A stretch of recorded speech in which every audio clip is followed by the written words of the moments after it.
কওমিহিম, যখন তারা তাদের জাতিকে বলেছিলেন ইন্না বুরাআউ মিনকুম ওয়া মিম্মা তা'বুদুনা মিন দুনিল্লাহ, তোমরা আল্লাহ ছাড়া যার ইবাদত করো ওইগুলো থেকে এবং তোমাদের থেকে আমরা মুক্ত, তোমাদের সাথে আমরা এক নই।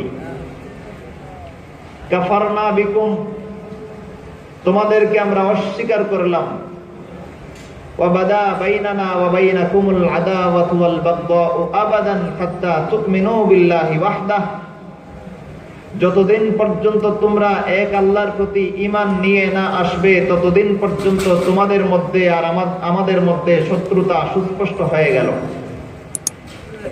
এই তিনটা বিষয় আল্লাহ রাব্বুল আলামিন ইব্রাহিম আলাইহিস সালাম আর তার সঙ্গী সাথীদের আদর্শ হিসেবে আয়াতে উল্লেখ করেছেন। একটু মনোযোগ দিয়ে বোঝার চেষ্টা করবেন। আমাদের সবার জানা থাকার কথা, বর্তমান 90% মুসলিম অধ্যুষিত এই বাংলাদেশে প্রেক্ষিত আলোচিত বিষয় কোনটি আপনাদের মনে আছে? মনে থাকার কথা। একজন ইমানদার এইরকম গুরুত্বপূর্ণ বিষয় থেকে নির্জীব থাকতে পারে না, নিষ্ক্রিয় থাকতে পারে না। একদিকে মূর্তি স্থাপন করার পক্ষাবলম্বনকারী একদল লোক, অপরদিকে মূর্তি স্থাপন করার বিরুদ্ধে আরেকদল লোক। এই প্রেক্ষাপটে আলোচনা ইতিপূর্বে আপনারাও শুনে থাকবেন, সামনেও হয়তো ইনশাআল্লাহ শুনবেন। এ কারণে আমি বিস্তারিত কিছু বলবো না। আল্লাহ রাব্বুল আলামিনের কোরআন থেকে যে আয়াতখানা আপনাদের সামনে তিলাওয়াত করেছি, আয়াতের প্রেক্ষিতে তিনটা করণীয় আপনাদের সামনে পেশ করব ইনশাআল্লাহ। পাশাপাশি বিশ্বনবী মুহাম্মদুর রাসূলুল্লাহ সাল্লাল্লাহু আলাইহি ওয়াসাল্লামের যে হাদিস খানা আমি আপনাদের সামনে পেশ করেছি, সেই হাদিসের শিক্ষা আলোচনা করে আপনাদের কাছ থেকে বিদায় নেব। ওমা তাওফীকি ইল্লা বিল্লাহ। প্রথমে একটা কথা আমাদের মনে রাখতে হবে, আমরা জগতের অন্যান্য ধর্মাবলম্বীদের মতো কোনো মন গড়া ধর্মের অনুসারী নই। আমরা মুসলিম। আমাদের জীবনের প্রত্যেকটা কাজে কর্মে, আকীদায়, বিশ্বাসে, আমলে আল্লাহর কোরআন, রাসূলের সুন্নাত এবং ইসলামী শরীয়তের দিক নির্দেশনা বিদ্যমান আছে না নাই? আছে। সুতরাং আমাদের জীবনের কোনো প্রেক্ষাপট, আমাদের জীবনের কোনো করণীয় বর্জনীয়র ক্ষেত্রে অন্য 10 জনের মতো মন গড়া আমরা চলবো না। কোরআন এবং সুন্নাহর নির্দেশনায় চলতে আমরা বাধ্য। এইটুকু কথা যারা মানতে পারে তারা ঈমানদার। আর যারা মনে করে আমরা মুসলমান, বাবা মায়ের ঘরে জন্ম নিয়েছি, তাতে কি হয়েছে, সমাজে যেভাবে মনটা চায় সেইভাবে চলবো, ভালো রকম জেনে রাখবেন এরা ঈমানদার হওয়ার কথা না।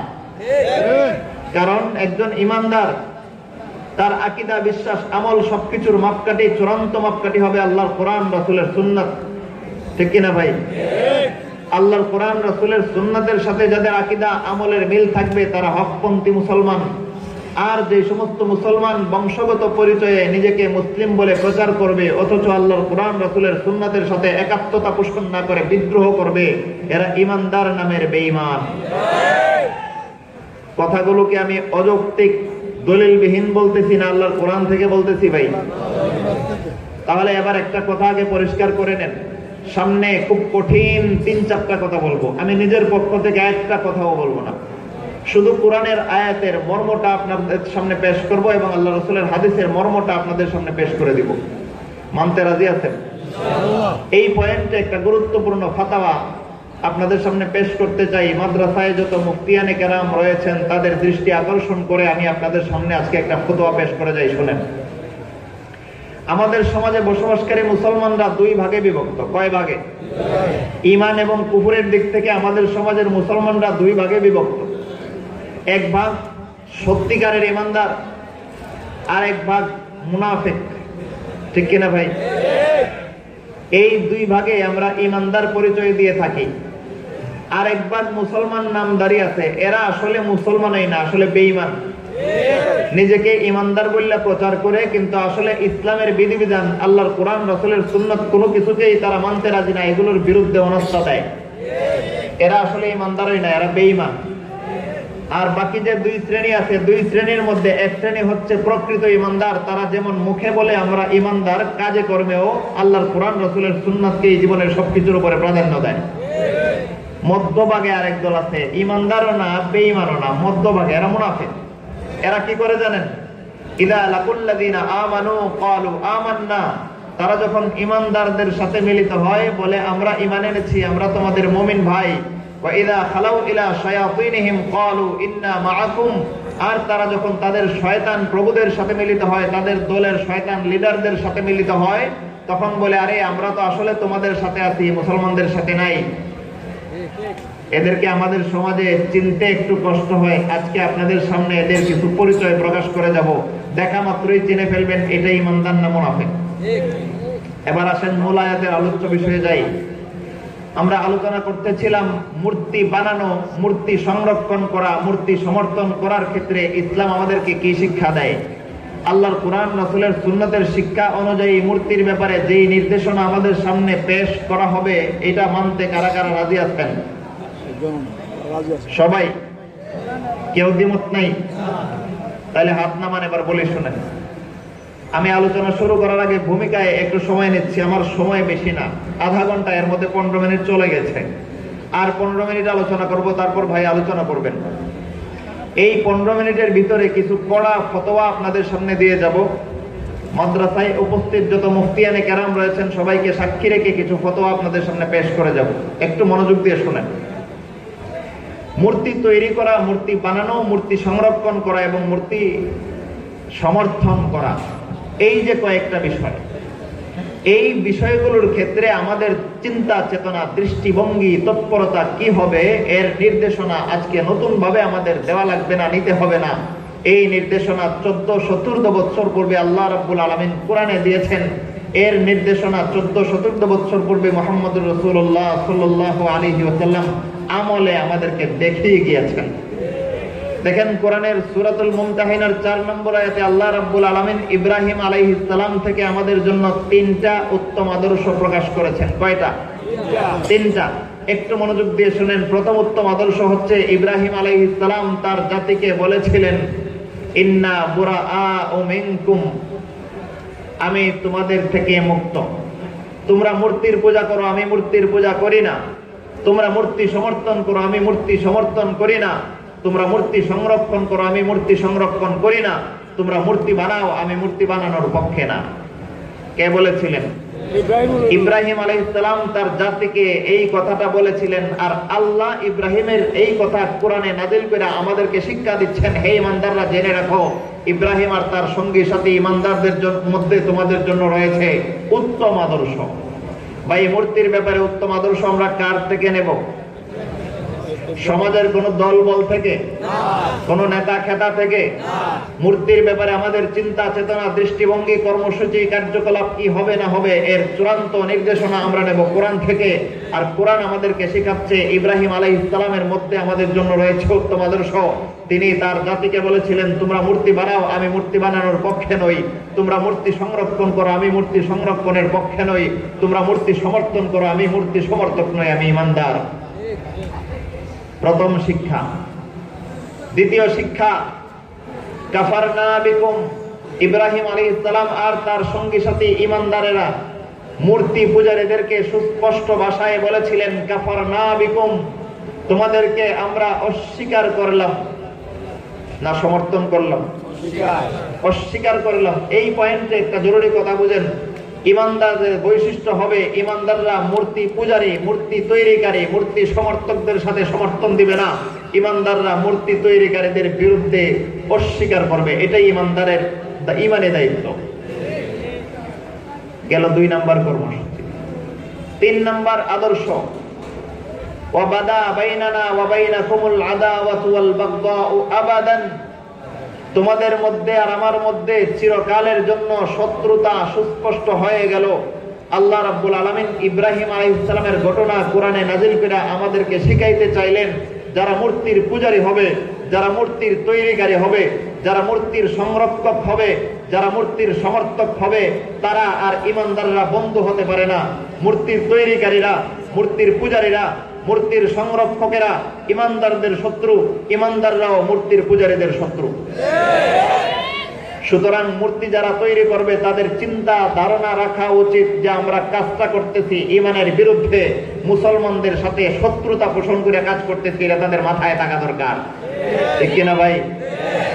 কথাগুলো আমি বানোয়াট করে বলতেছি না, কোরআন থেকে। এতটুকু কথা শোনার পরে যদি কেউ ক্ষেপে যায়, নিঃসন্দেহে জেনে রাখবেন এটা বেঈমান। কারণ আমি একজন আদনা আলিমের উপরে সে ক্ষিপ্ত হয় নাই, সে আল্লাহর কোরআনের উপর অসন্তুষ্ট হয়েছে।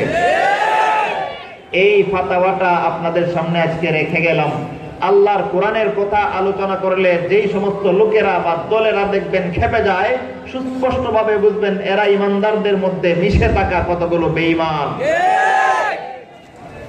ভালো রকম জেনে রাখেন, ইব্রাহিম আলাইহিস সালাম মূর্তির পূজারীদের সাথে একাত্মতা পোষণ করেন নাই, বরং সুস্পষ্ট ভাষায় বলে দিয়েছেন, কাফারনা বিকুম, তোমাদেরকে অস্বীকার করলাম, ওয়াবাদা বাইনানা ওয়া বাইনাকুমুল আদাওয়াতু ওয়াল বাগদাউ আবাদান, চিরকালের জন্য তোমাদের সাথে আমাদের শত্রুতা সুস্পষ্ট হয়ে গেল। যতদিন পর্যন্ত তোমরা এক আল্লাহর প্রতি ঈমান নিয়ে না আসবা, ততদিন পর্যন্ত তোমরা আমাদের বন্ধু না, আমরা তোমাদের বন্ধু না। এরপরে ঘটনা কি হয়েছিল এটা আপনারা জানেন। আমি ঘটনা বলবো না, শুধু শিক্ষাটুকু আপনাদের সামনে পেশ করতে চাই। আপনারা জানেন ইব্রাহিম আলাইহিস সালাম সবগুলো মূর্তি সংরক্ষণ করেছিলেন না ভেঙে ফেলেছিলেন? আনন্দ মেলায় গিয়েছিল নমরুদ আর তার সঙ্গী সাথীরা, এমনকি স্বয়ং ইব্রাহিম আলাইহিস সালামের বাবা যিনি মূর্তির ঘরের সংরক্ষক ছিল, তিনিও আনন্দ মেলায় গেছে। আর ইব্রাহিম আলাইহিস সালাম মূর্তিগুলোকে অস্বীকার করেছেন। তিনি সুযোগ পেয়ে সবগুলো মূর্তি ভেঙে বড় মূর্তিটার কাঁধে কুঠার এনে রেখে দিয়েছিলেন। ঘটনা জানেন কিনা? এখানে একটা জরুরি শিক্ষা, আজকের আলোচনার সর্বশেষ কথা। ইব্রাহিম আলাইহিস সালাম শুধুমাত্র মূর্তি সমর্থন করেন নাই, ঘটনা এখানে শেষ নয়, বরং মূর্তিকে সমর্থন না করার কারণে ইব্রাহিম আলাইহিস সালামকে অগ্নিকুণ্ড সাজাইয়া আগুনে নিক্ষেপ করা হয়েছিল। এইখানে আমাদের সারা জীবনের জন্য একটা উত্তম আদর্শ রয়েছে। কোথাও কোনো সময় যদি মূর্তি বানানো হয়, মূর্তি তৈরি করা হয়, মূর্তির প্রতি শ্রদ্ধা সম্মান অথবা মূর্তির পূজা করা হয়, এই ধরনের ঘটনা পৃথিবীর আকাশের নিচে কিয়ামতের আগ পর্যন্ত যত জায়গায় ঘটবে, সব জায়গায় যত ইমানদার থাকবে তাদের কর্মসূচি একটাই, মূর্তির বিরুদ্ধে বিদ্রোহ ঘোষণা করবে। এই বিদ্রোহ ঘোষণা করতে গিয়া যদি আগুনে জ্বলে পুড়ে মরতে হয়, ইব্রাহিম আলাইহিস সালামের মতো আগুনে পড়তে রাজি হয়ে যাবে, তবু মূর্তির সাথে আপোষ করবে না। ভাই কথাটা নিজের থেকে বানোয়াট করে বললাম না কোরআন থেকে বলেছি? এইটুকু বললে যদি কেউ ক্ষেপে যায়, বুঝবেন এটা ইমানদার না, এটা ওই মুনাফিক। এবার কোরআনের আয়াতের আলোচনা শেষ। হাদিস থেকে দেখেন, ইবনে আব্বাস রাদিয়াল্লাহু তাআলা আনহু রাসূল সাল্লাল্লাহু আলাইহি ওয়াসাল্লামের মক্কা বিজয়ের ঘটনা উল্লেখ করে বলেন, রাসূল সাল্লাল্লাহু আলাইহি ওয়াসাল্লাম যেদিন মক্কা বিজয় করলেন, বিজয়ের পরে রাসূল সাল্লাল্লাহু আলাইহি ওয়াসাল্লাম যখন কাবার চত্বরে গেলেন, গিয়া দেখলেন কাবার চতুর্পাশে 360টা মূর্তি স্থাপন করে রাখছে। কারা? মক্কার মুশরিকিনরা। মক্কার মুশরিকিনরা কাবার চতুর্পাশে 360টা মূর্তি স্থাপন করে রাখতে রাসূল সাল্লাল্লাহু আলাইহি ওয়াসাল্লাম নিজের হাতের লাঠি দিয়ে আঘাত করতে করতে সবগুলো মূর্তি ভেঙেছেন। কে? ভাই কথা না বললে আমি কিন্তু কথা বলতে পারবো না। আমার কথায় আপনারা শুনে বুঝতে পারতেছেন আমি খুব ক্লান্ত শ্রান্ত, ঢাকা থেকে এসেছি এবং লাইনের গাড়িতে এসেছি, খুব কষ্ট হচ্ছে। আমি সাধারণত প্রাইভেট গাড়িতেই চলি, আজকে লাইনের গাড়িতে এসেছি বিশেষ কারণে, কারণ আমার সাথে গাড়ি ছিল না, তাড়াহুড়া করে আসতে গিয়ে আমি লাইনের গাড়িতে এসেছি। একটু ক্লান্ত শ্রান্ত, এই কারণে গোছালো ভাবে কথা বলতে পারছি না। ওনারা আছেন, ওনাদের কাছ থেকে বিস্তারিত গোছালো আলোচনা শুনবেন। আমি শুধু সার সংক্ষেপ কয়েকটা কথা আপনাদের সামনে পেশ করবো 5 মিনিটে। নিয়ে যেতে পারবেন তো ইনশাআল্লাহ? দেখেন হাদিস থেকে রাসূল সাল্লাল্লাহু আলাইহি ওয়াসাল্লাম মূর্তির ব্যাপারে কি ভূমিকা নিয়েছেন। কাবার চত্বরে 360টা মূর্তি বানায় স্থাপন করে রাখা হয়েছিল। রাসূল সাল্লাল্লাহু আলাইহি ওয়াসাল্লাম যেদিন মক্কা বিজয় করেছেন, মক্কা বিজয়ের পরে রাসূল যখন কাবার চত্বরে গেলেন, গিয়া যখন দেখলেন 360টা মূর্তি স্থাপন করা, বিভিন্ন রওয়ায়াতে এসেছে রাসূল সাল্লাল্লাহু আলাইহি ওয়াসাল্লাম মূর্তিগুলোকে দেখে তার রাগে চেহারা লাল হয়ে গিয়েছিল। সাথে সাথে রাসূল হাতের লাঠি দিয়ে আঘাত করতে করতে 360টা মূর্তি ভেঙেছেন। কে? আপনারা কার উম্মত ভাই? মুহাম্মদুর রাসূলুল্লাহ সাল্লাল্লাহু আলাইহি ওয়াসাল্লামের উম্মত। এই কথাটা স্বীকার করেন তো নাকি ভয় পান? যেই নবীর উম্মত, সেই নবীর আদর্শ বুকে ধারণ করতে গিয়া শাহাদাত বরণ করতে কে কে রাজি আছেন? ইনশাআল্লাহ। প্রস্তুত থাকবেন। মূর্তির পক্ষে যদি আমাদেরকে ডাকা হয় মূর্তির পক্ষাবলম্বন করার জন্য, আমরা মূর্তির পক্ষাবলম্বন করব না, বরং বিশ্বনবী মুহাম্মদুর রাসূলুল্লাহ সাল্লাল্লাহু আলাইহি ওয়াসাল্লাম যেইভাবে 360টা মূর্তি নিজের হাতে ভেঙেছেন, আমরাও যেখানে মূর্তি পাবো ভেঙে ফেলবো। মন গড়া বলছি না রাসূলের সুন্নাহ থেকে বলছি? এটুকু শুননা যে খুশি হয় সে ঈমানদার। আর যার চেহারা কালো হয় এটা দলবাজ। তারপরে শুনেন, গেল 360টা মূর্তি, কাবার ভিতরে আরো কয়েকটা মূর্তি বানায় স্থাপন করে রাখছে মক্কা মুশরিকিনরা। কার মূর্তি জানেননি? ইব্রাহিম আলাইহিস সালাম আর ইসমাঈল আলাইহিস সালামের মূর্তি বানায় কাবার ভিতরে ঢুকায় রাখছে। রাসূল সাল্লাল্লাহু আলাইহি ওয়াসাল্লাম কাবার দরজায় যাওয়ার পরে যখন ভিতরে দেখলেন আরো মূর্তি রয়েছে, সাহাবায়ে কেরামকে বললেন, মূর্তি কাবার ভিতরে থাকা অবস্থায় আমি ঢুকবো না, তোমরা মূর্তিগুলো বের করে টেনে নিয়ে আসো। বাইরে করে আনার পরে দেখা গেল একজনের গায়ে খোদাই করে ইব্রাহিম আলাইহিস সালামের নাম লেখা, আরেকটা মূর্তির গায়ে খোদাই করে ইসমাঈল আলাইহিস সালামের নাম লেখা। তারা বুঝাইতে চাইছে এটা ইব্রাহিমের মূর্তি আর এটা ইসমাঈলের মূর্তি। চিন্তা করেন দৃশ্যটা কত বড়। যেই ইব্রাহিম আলাইহিস সালাম মূর্তি পূজার কারণে নিজের পিতা মাতাকে পর্যন্ত ত্যাগ করেছিলেন আর বলেছিলেন কাফারনা বিকুম, অস্বীকার করলাম তোমাদেরকে, সেই ইব্রাহিম আলাইহিস সালামের নামে মূর্তি বানায় রাখছে। এইখানে আজকের প্রেক্ষিত ঘটনাগুলোর কর্মসূচি হিসেবে কাবার ঘরের ভিতরে যে দুইটা মূর্তি পাওয়া গেল, ইব্রাহিম এবং ইসমাঈল আলাইহিস সালামের, সম্মানিত ব্যক্তির মূর্তি কিনা? ভালো রকম মনে রাখবেন, বর্তমান প্রেক্ষিত ঘটনাগুলোর সাথে হুবহু মিল আছে। কাবার ভিতরে ইব্রাহিম এবং ইসমাঈল আলাইহিস সালামের মতো মহা সম্মানের অধিকারী দুইজন ব্যক্তিত্বের মূর্তি বানায় স্থাপন করে রাখা হয়েছিল। সেই দিন রাসূল যদি ইব্রাহিম আর ইসমাঈলের মূর্তিকে সম্মান দেখায় না ভাঙতেন, আজকেও বাংলার জমিনের কোথাও কোনো সম্মানিত ব্যক্তির মূর্তি স্থাপন করা হলে আমরা ভাঙার ঘোষণা দিতাম না। কিন্তু সেই দিন মক্কা বিজয়ের দিন, ইতিহাস সাক্ষী, সহিহ বুখারীর 427 নম্বর হাদিস খুলে দেখেন, রাসূল সাল্লাল্লাহু আলাইহি ওয়াসাল্লাম কাবার ভিতর থেকে সাহাবায়ে কেরামদেরকে হুকুম দিয়া ইব্রাহিম এবং ইসমাঈল আলাইহিস সালামের মূর্তিগুলোকে টেনে হিচড়ে বার করে এনে নিজের হাতে লাঠি দিয়ে আঘাত করে করে ভেঙেছেন। সুস্পষ্ট রাসূলের সিরাত থেকে এই শিক্ষা পাওয়া যায়, যত বড় সম্মানের অধিকারী কোনো ব্যক্তি হোক না কেন, ব্যক্তির সম্মান ব্যক্তির কাছে, মূর্তির কাছে নয়। সম্মানিত ব্যক্তির নামে যদি মূর্তি বানানো হয়, পৃথিবীর যেখানে বানানো হবে সেখানে ভাঙা হবে। কার শিক্ষা? আমার বিশ্বনবী মুহাম্মদুর রাসূলুল্লাহ সাল্লাল্লাহু আলাইহি ওয়াসাল্লামের শিক্ষা। সর্বশেষ আপনাদের সাথে একটা কথা আলোচ করে আজকের আলোচনা শেষ করে দেব। আল্লাহর কোরআন, রাসূলের সুন্নাহ থেকে আমরা এইটুকু সময়ে যা কিছু শুনলাম, মুসলমান মূর্তির পক্ষাবলম্বন করতে পারে নাকি বিদ্রোহ করা ঈমানের দাবি? বিদ্রোহ করা ঈমানের দাবি। বিদ্রোহের উপর অটল থাকতে গিয়া যদি ইব্রাহিম আলাইহিস সালামের মতো আগুনে পুড়ে মরতে হয়, আমরা আগুনে পুড়ে মরতে রাজি আছি। ইব্রাহিম আগুনে পুড়ে মরেন নাই। আমি উদাহরণ দিচ্ছি, ইব্রাহিম আলাইহিস সালাম যেভাবে আগুনে পড়ে যেতে রাজি হয়েছিলেন, মূর্তির সাথে আপোষ করেন নাই। আমরাও মূর্তি পূজারীদের সাথে, মূর্তি সংরক্ষকদের সাথে, মূর্তি তৈরিকারীদের সাথে আর মূর্তি সমর্থকদের সাথে একাত্মতা প্রদান করব না। বরং মূর্তি তৈরিকারীদের সাথে, মূর্তি সমর্থকদের সাথে দ্বিমত করতে গিয়া, বিদ্রোহ করতে গিয়া যদি আমরা আগুনে পড়তে হয়, ইব্রাহিম আলাইহিস সালামের মতো আমরা আগুনে পড়তে রাজি থাকবো। মূর্তির বিরুদ্ধে আন্দোলন করতে গিয়া, মূর্তির বিরুদ্ধে সোচ্চার ভূমিকা পালন করতে গিয়া যদি বুকে গুলি খাইয়া শাহাদাত বরণ করতে হয়, আমরা শাহাদাত বরণ করতে রাজি আছি, মূর্তির পক্ষে যাব না। মূর্তির বিরুদ্ধাচরণ করতে গিয়া যদি গলায় ফাঁসির দড়ি নিয়ে শাহাদাত বরণ করতে হয়, আমরা গলায় ফাঁসির দড়ি নিয়ে শাহাদাত বরণ করতে রাজি আছি ইনশাআল্লাহ। আজকের আলোচনার সর্বশেষ ফিনিশিং, ইব্রাহিম আলাইহিস সালামের মধ্যে আল্লাহ রাব্বুল আলামিন উত্তম আদর্শ ঘোষণা করেছেন। ভালো রকম জেনে রাখেন, বনি ইসরাইলের অন্য কোন নবীর কথা আল্লাহ এখানে আলোচনা করেন নাই। ইব্রাহিম আলাইহিস সালামকে দিয়ে আল্লাহ কোরআনে উদাহরণ দিয়েছেন, আর হাদিস থেকে রাসূল সাল্লাল্লাহু আলাইহি ওয়াসাল্লামের ভূমিকা আমরা সুস্পষ্টভাবে জানতে পারলাম। স্বয়ং ইব্রাহিম আলাইহিস সালাম মুসলমানদের জাতির পিতা ছিলেন, তার কাছ থেকে মূর্তি ভাঙার শিক্ষা আমরা পেয়েছি, মূর্তি গড়ার নয়। মুহাম্মদুর রাসূলুল্লাহ সাল্লাল্লাহু আলাইহি ওয়াসাল্লামের মতো সর্বশেষ এবং সর্বশ্রেষ্ঠ রাসূল, বিশ্ব মহামানবের থেকে আমরা মূর্তি গড়ার শিক্ষা পাই নাই, মূর্তি ভাঙার শিক্ষাই পেয়েছি। সুতরাং আল্লাহর কোরআন, রাসূলের সুন্নাতের শিক্ষা বুকে ধারণ করে আজকের বৈঠকের আমার পক্ষ থেকে আজকে আপনাদের কাছে সর্বশেষ কথা এটাই থাকবে, জীবনের শেষ রক্তবিন্দু বডিতে থাকা পর্যন্ত মূর্তিওয়ালাদের সাথে আপোষ করবেন না। মূর্তির বিরুদ্ধে ঐক্যবদ্ধ থাকতে গিয়ে প্রয়োজনে গুলি খেয়ে শাহাদাত বরণ করতে আমরা রাজি আছি ইনশাআল্লাহ।